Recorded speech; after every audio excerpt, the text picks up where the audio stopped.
Cordial saludo, mi nombre es Verónica Arango Vázquez, soy estudiante de Ingeniería en Sistemas de la Universidad Nacional Abierta y a Distancia del CEAD Medellín y el día de hoy vamos a hablar sobre el circuito en paralelo, de acuerdo con la guía y elaboración del laboratorio práctico del curso de Física Electrónica.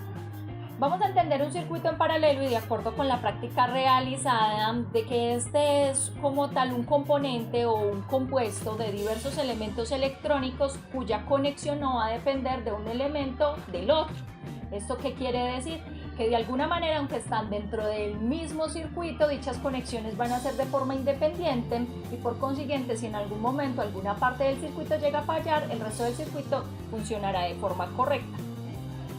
Inicialmente, para hacer la evaluación de cómo está constituido el circuito, vamos a tomar tres de sus elementos básicos, que son la resistencia, la corriente y el voltaje desde el punto de análisis. En el siguiente elemento vamos a observar entonces el análisis de la resistencia equivalente de un circuito paralelo. Vamos a encontrar entonces que en la siguiente simulación vamos a tener los siguientes compuestos. Primero que todo vamos a contar con una pila, por así decirlo, o una unidad fuente de 9 voltios, la cual va a estar en este momento totalmente desconectada, ya que vamos a poder hacer la simulación con respecto al valor de la resistencia equivalente de un circuito específico paralelo.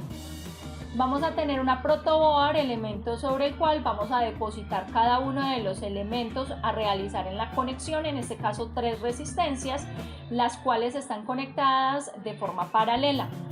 Vamos a tener una resistencia R1 con un valor de 563 ohmios, R2 733 ohmios y R3 393 ohmios.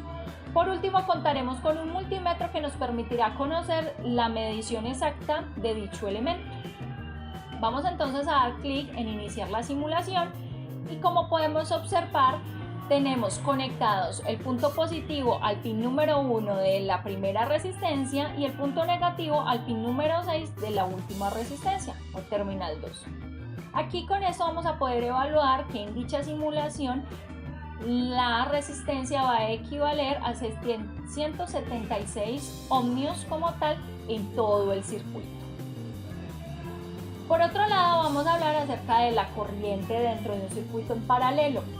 Recordemos que el circuito en paralelo funciona de forma tal de cada elemento va a ser independiente, por consiguiente cada resistencia va a tener un valor concerniente a su corriente. En el siguiente montaje vamos a poder observar entonces como tal una protoboard, elemento que recordemos nos va a servir como alojamiento para cada una de nuestras resistencias, nuestra pila o nuestra unidad fuente de 9 voltios y 3 multímetros conectados tanto en terminal positiva como en terminal negativa.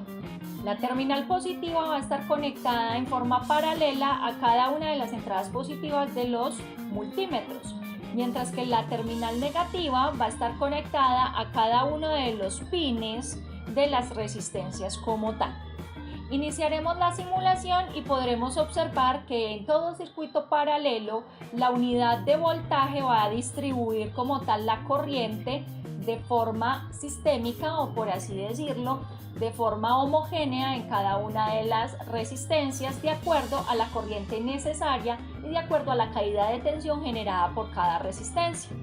Por ejemplo, para la resistencia R3 vamos a tener una corriente de 22.7 miliamperios, para la R2 vamos a tener una corriente de 12.2 miliamperios y para la número 1 vamos a tener una corriente de 15.9 miliamperios.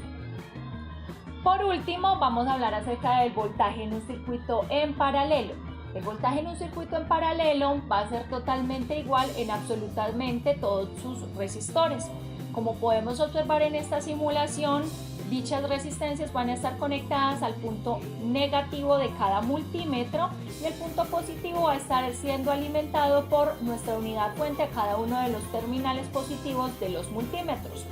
Al iniciar la simulación, como lo acabo de hacer, podemos observar que tanto la resistencia 3 como la 2 y la 1 van a conservar la misma unidad de voltaje.